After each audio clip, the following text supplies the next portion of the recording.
Hi, everyone. Where do you want me? All right. I should say welcome home. I believe you've got Irish family. There is, I'm told there's Irish in my heritage. I don't know if I've ever done a proper analysis, but I think there is. Well, the name's Shannon. I Obviously, an mean, Irish that name, yeah.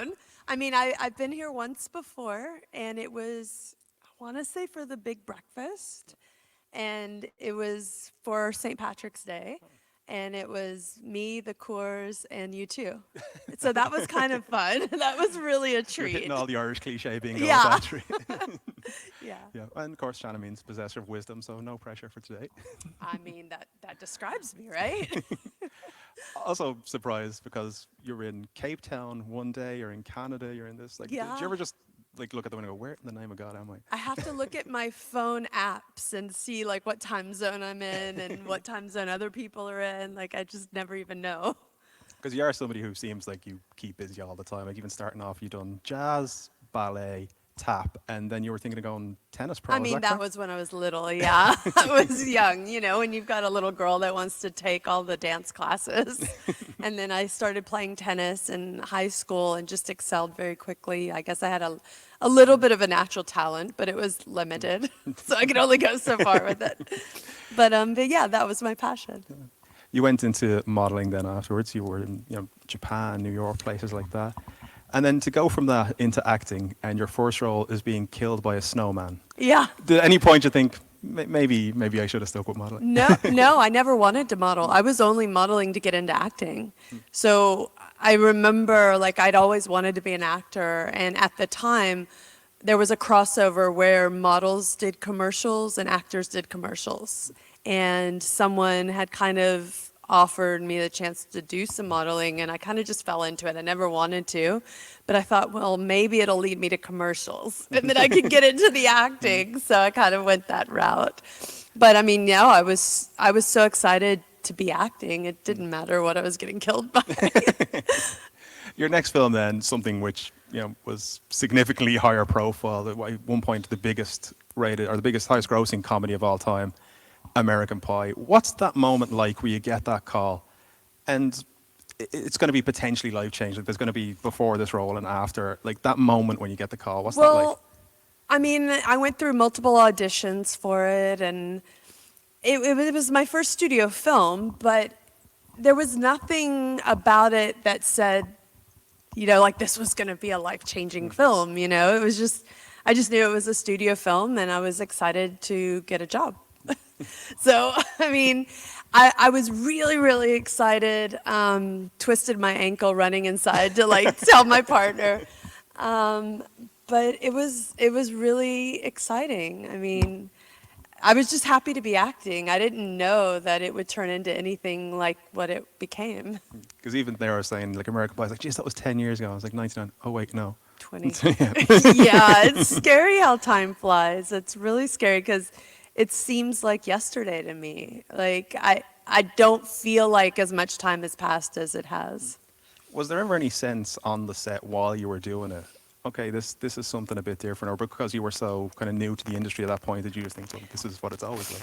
No, in fact, I remember because, I had this accent and we went into ADR, which is where we do the voiceover, and they had me changing the accent. And they were like, well, let's pretend she's been here longer, so have less of an accent. And they kept going less and less and less. And I'm like, there's no accent left. So after that, I went and told all my friends this movie was going to suck and don't go watch it. I'm like, I was so upset. So no, I had no idea. So won't be taking your advice for box office Right. grosses. Well, that was a long time ago. What's that like though when the film first comes out and you become this overnight success? Like it's, I think even a couple of years ago, it's different. That level of fame, like straight away, going on all the press tours, doing all like going on Conan, Jay Leno, and things like that. What was that like at that moment? I mean, it was like a whirlwind. You just kind of you get put into this machine and you just go and go and go and go and you don't really question it and you don't have time to think about it and before you know it like 20 years have passed. But I mean, it was really amazing because you're getting to do all these things and go on these shows where you've watched your whole life and and it was the first time in my life where I was now getting to choose like my next projects and being offered things in a different way, which was just really exciting because that's all I really wanted to do was act. So I was saying there, like you thought American Pie was bad, and like maybe not choose your next project. But the next project you chose replaced American Pie as the biggest R-rated comedy of all time, scary movie. How did that come about, and what was that experience, and how was that different to it initially with American Pie?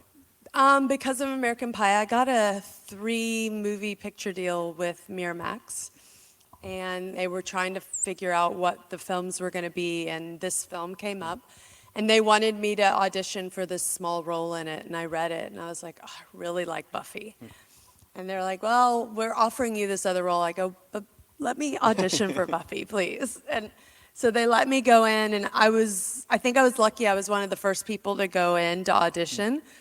And Keenan was there, and so I'm not the greatest auditioner, but it was probably the best audition of my life. I just did very well with that particular audition, and so then I was told that, he was going to go cross country looking for the people that he envisioned for all these roles because he originally saw my role as blonde. And 4 months later, he came back and they said, okay, we're going to start pairing people up and doing chemistry tests. And he couldn't get your audition out of his head, and he compared everyone to you after that. So I think I just got really lucky with that was the one where I happened to do well in the audition. Something that I'm kind of fascinated by is actors doing like additional work for the character. And for a film called Tomcats, not only did you train Krav Maga, but you went on a ride along with, I think, the Beverly Hills PD. And I Yeah. just have this image of somebody like getting chased down by the police, getting held to the ground, going, is that Shannon Elizabeth? No, we didn't do anything like that, but I do remember being in like the detective's office and seeing real crime scene photos, and it was really surreal because to me it still looked fake. Like these were photos with blood and people dead, and I'm used to seeing that like in an acting sense, and I'm like trying to comprehend that these are real photos.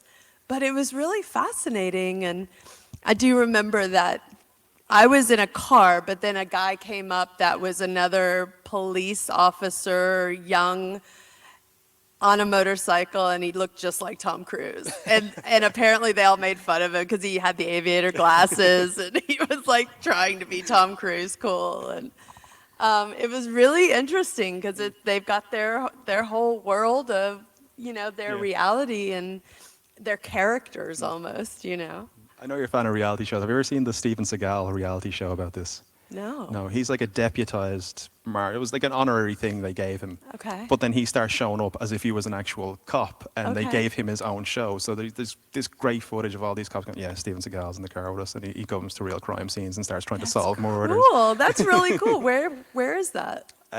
Florida, I think. Florida. Okay. That's all you have to say, Florida, and you know something crazy is happening. Yeah, I'll have to look for that. Another great ensemble you got to be part of as well was the Kevin Smith of US Skewiverse with Jay and Bob Strike Yeah. Back. What was that like? Because a lot of the people with him are kind of like, there's a little family he has, Jason Yeah. Mewes, Jason Lee, all them. Did you feel like kind of an outsider coming into that, or were they kind of very welcoming to you?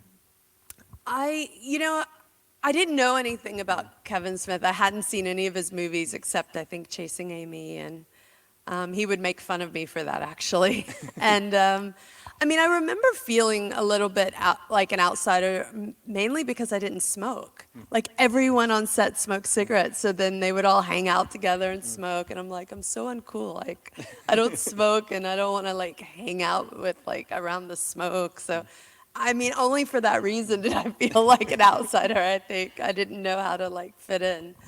But he was amazing, and I think it worked for the character anyway because she's the one that didn't fit into the group. So it kind of helped me probably.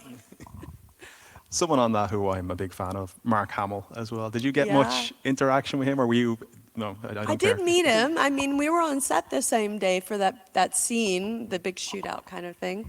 But I didn't get to spend much time with him. But yeah, I did get to meet him. It was really cool. A horror film then you went to next was 13 Ghosts. Really, it was one of my kind of cult classic movies that I absolutely Thank love. you. And Matthew Lillard as well, who Yeah. I just collect Matthew Lillard stories as well. So if you Yeah. have anything good to say about him, please do. And if you have anything bad, No, just he was pretend. so much fun. He was amazing, but I hear he tells people he doesn't like the movie. I loved the movie. I thought it was so much fun to work on and do. So, I mean, getting to work with Tony Shalhoub was such a highlight for me. I mean, we're both Lebanese, and he played my dad, which was cool, and getting to just like collaborate with him because we would fly up and down to Vancouver. And just we would be rewriting things on the plane and pitching it to the director, and he really was treating me like he cared about my opinion, which, I mean, I was like still so young and new, and it was just such a highlight for me. You then done that 70s show with your co-star Ashton Kutcher, who repaid you by punking you. Yes. Yeah. What was, again, you're going in, you're kind of the outsider going into, you know, at the time, probably the biggest show on television. Is that intimidating to you going in, or did you feel like, you know, I got something I can really bring to this? No, I was very intimidated because I heard they were a very tight-knit cast and that they didn't really accept outsiders. So I showed up with lots of gifts. I had gifts for everybody. I'm like, if all else fails, I'm giving everyone gifts. And they were really amazing. I mean, I don't know if the gifts worked or what, but I had such a fun time on that show. But I remember like Mila's dressing room was right next to me, and she was just this little bundle of energy. And she was young and fun, and she was super hyper and welcoming. So, and she had a dog, so she would always be in and out walking the dog and go past my room, and she would pop into the door and be like, "Hi, what are you doing? What's going on?" And she was just all this energy. So she made it so easy for me because she was so cool. Speaking of dogs, probably a bit disappointed when I saw just you here. No Peanut, which you do travel with sometimes. We're trying to fix it so he can start traveling with me again. So we're working Probably on the only that. person that when you showed up was like, oh, it's just Shannon Elizabeth. I know. It's so much better when my dog Peanut's with me. I know. And just on the punked thing, was there any ever? I'm kind of curious about the behind the scenes thing, because when you show the cameras, you're punked, you're kind of conscious. Okay, there's a camera here. I have to. And then the second it goes like, Ashton, get. When I was punked, well, I mean, obviously I didn't know what was happening, and I was really freaked out. Yeah, it was. They did such a good job, and they were able to pull it off because they involved my producers on cuts, because I was doing this TV show at the time. And because they were involving higher ups that I respected, that I had to answer to, there's no way I thought that any of that was fake. I'm like, of course, like that would never cross my mind. But then like we later did some stuff where we tried to punk Mila, and they came to me with the idea. I'm like, this is not going to work.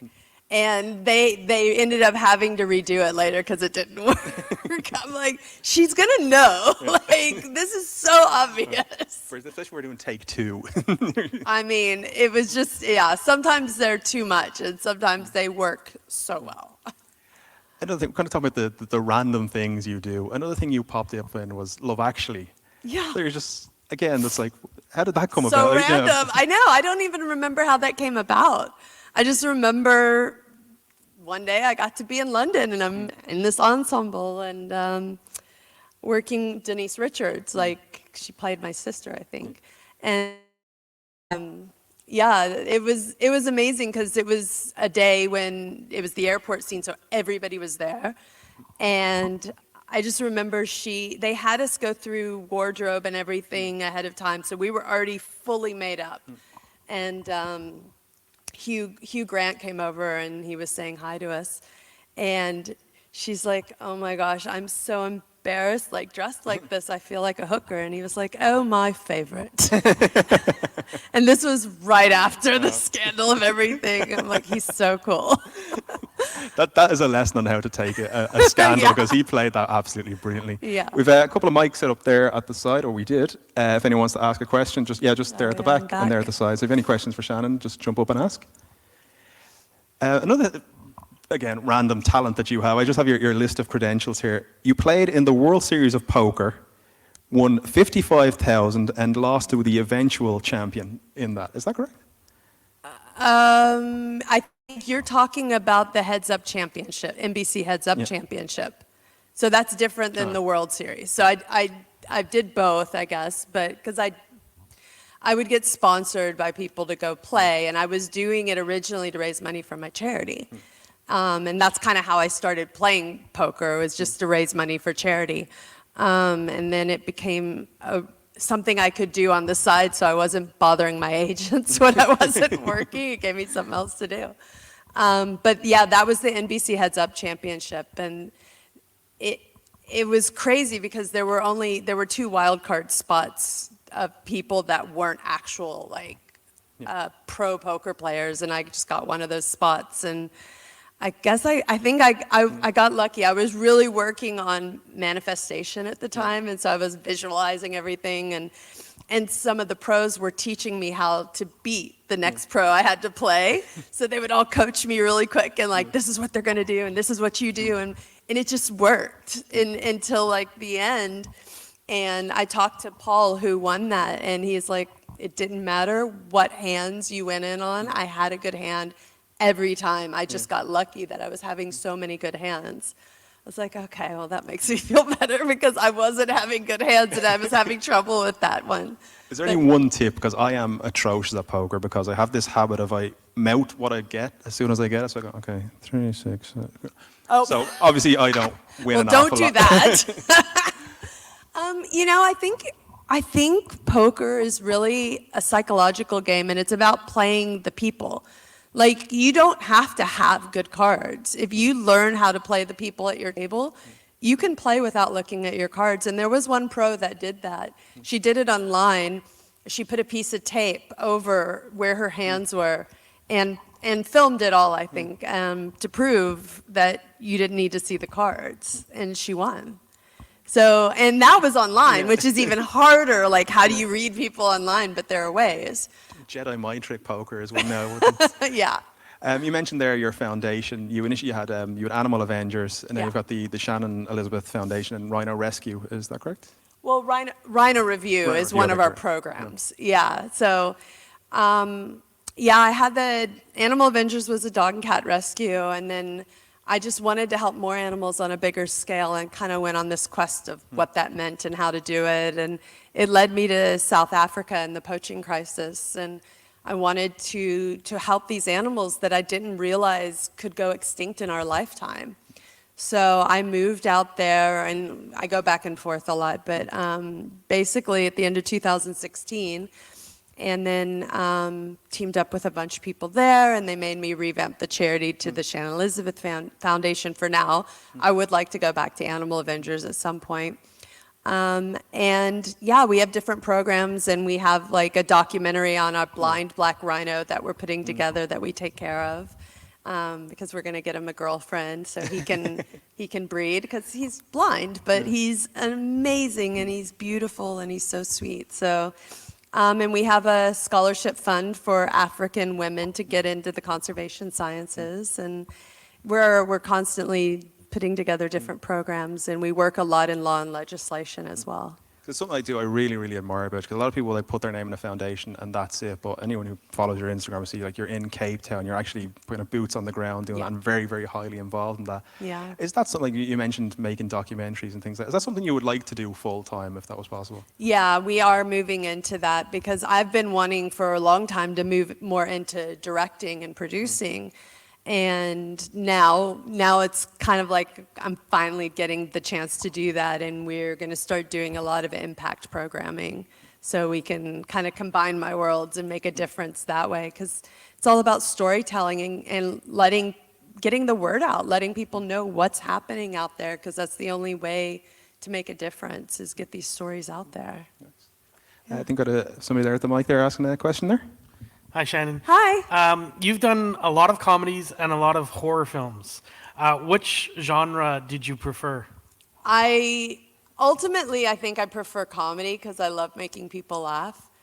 Even on set now, if we're not necessarily doing a comedy, but I'll still find ways to make people laugh on set, because it's just to get a reaction from people and know that they're happy, because we all need to laugh. And I think that's just my favorite thing.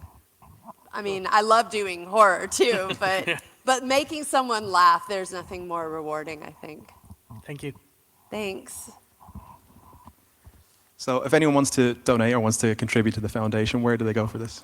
To learn more about the work we're doing, it's shannonelizabeth.org. Made it really easy. Yeah. Yeah, you can't miss that one. Yeah. Thank you so much for your time. I really Thank appreciate it. It's been an you. honor to speak to you. Ladies and gentlemen, Shannon Elizabeth. Thank you, guys. Thanks for coming. And thanks for having me. My pleasure.